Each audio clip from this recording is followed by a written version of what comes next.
Hai semuanya. Berjumpa lagi bareng Mimin Ara di sini. Ara ucapin terima kasih banyak ya atas support dan kesetiaannya sampai sejauh ini. Dan Ara tidak akan bosan-bosan minum pil tingkat dewa agar kembali kerja membawakan episode-episode berikutnya dari BTTH Keabadian Kaisar. Pokoknya jangan bosan-bosan untuk mengikuti kelanjutannya. Kalau tidak, Ara akan membuat kalian tidak bisa tertawa atau menangis. Let's go. Mari kita masuk ke ilusi seni radionya. Melanjutkan cerita dari episode sebelumnya.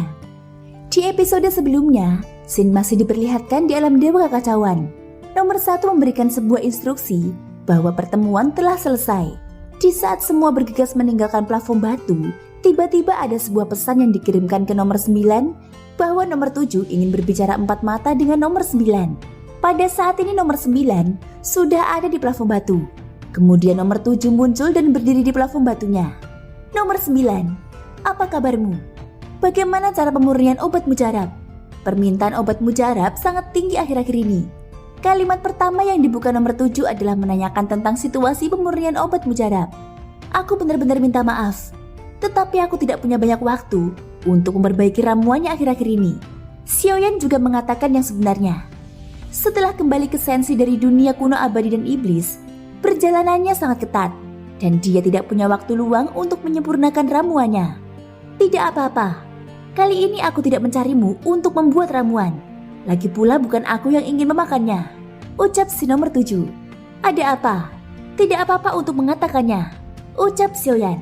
Xiaoyan masih memiliki kesan yang sangat baik terhadap nomor 7 dan dengan murah hati memberinya pil yang dia butuhkan 2 kali.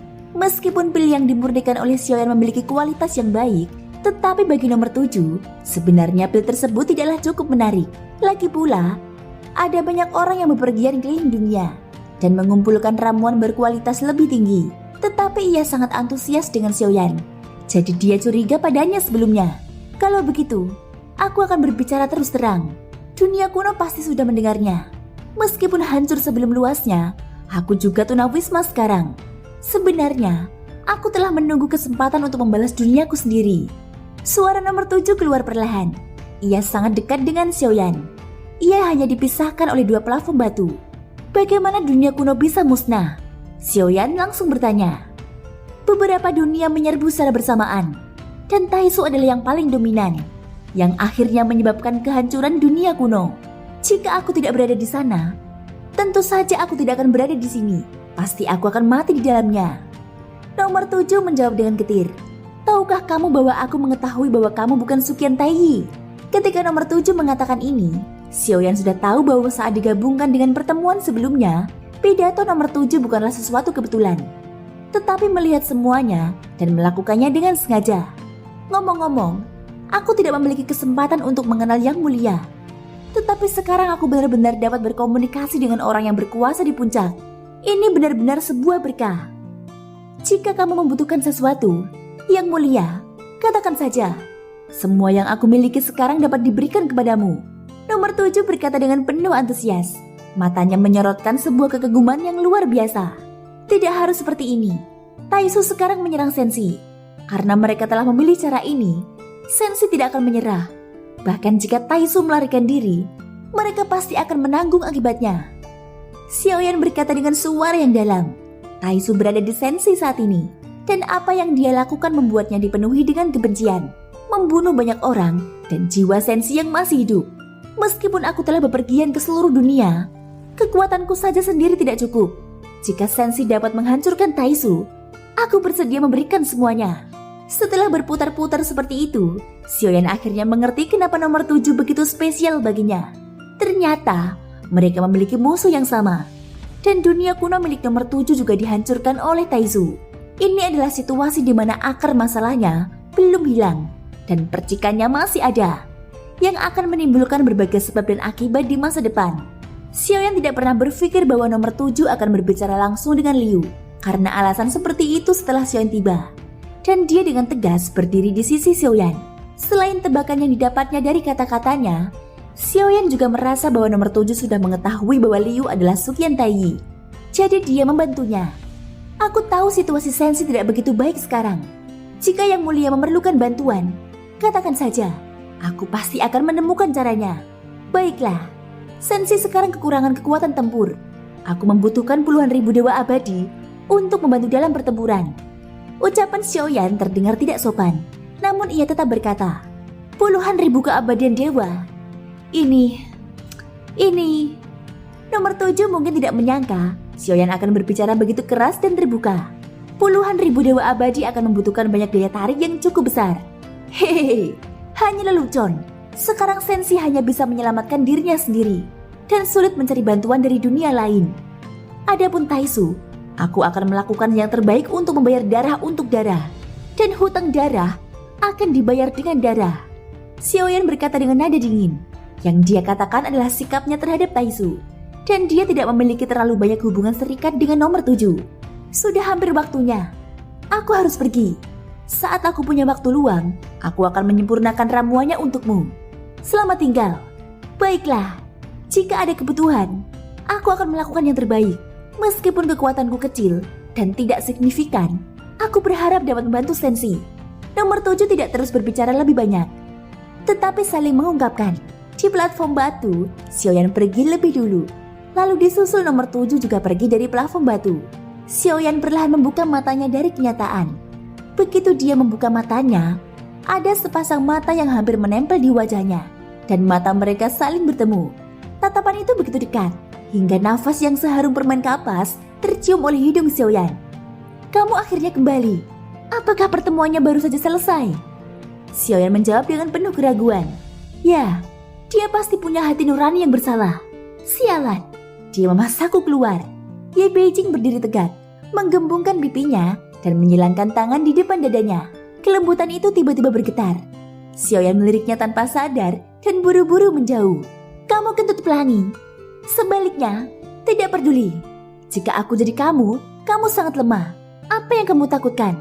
Kamu harus tahu segalanya, ucap Ye Beijing.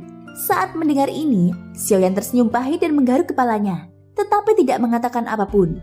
Katakan padaku, apakah analisisku masuk akal? Jadi menurutmu, Sang Misi bukanlah salah satunya? Ye Beijing melihat ekspresi Xiaoyan dan tahu jawabannya. Xiaoyan mengangguk. Meskipun nomor 7 memang sangat mirip dengan Master Divisi Penghancur dan 8 orang di alam dewa kekacauan, semuanya tetapi dikendalikan olehnya. Aku tidak tahu siapa kepala kehancuran, dan aku tidak memperdulikannya saat ini. Meskipun Xiaoyan memiliki beberapa spekulasi di dalam hatinya, dia tidak akan mengatakannya dengan mudah karena tidak ada bukti nyata. Dan bahkan jika dia menangkap kepala kehancuran, apa yang akan terjadi?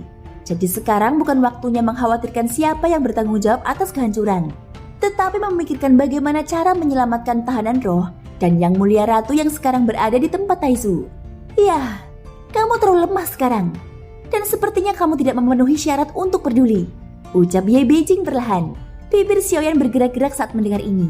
Meskipun ini benar, tidak perlu mengatakannya secara langsung. Mundurlah, aku akan membuat obat. Dengan lambaian tangan Xiaoyan, kuali obat muncul. Nyala api membumbung ke langit, dan bahan obat yang tak terhitung jumlahnya berterbangan di dalamnya.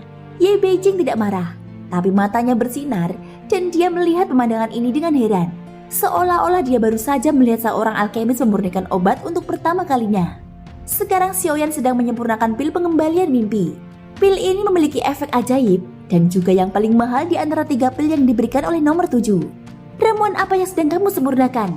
Ye Beijing terus bertanya kepada Xiaoyan. Pil pengembalian mimpi, ucap Xiaoyan. Aku belum pernah mendengarnya. Bisakah kamu menyempurnakannya satu lagi? Aku ingin memakannya. Izinkan aku mohon padamu. Aku menyetujui semua persyaratan yang kamu inginkan, termasuk tubuhku. Bahkan si kecil pun bisa kuberikan kepadamu. Xiaoyan terus berkonsentrasi pada saat ini. Hanya dengan cara ini dia bisa secara alami memblokir suara celoteh Ye Beijing. Saat apinya membesar, Ye Beijing berhenti untuk menonton. Antusiasmenya tidak pudar seiring berjalannya waktu. Pada saat ini Xiaoyan sepenuhnya fokus. Begitu pula dengan Ye Beijing.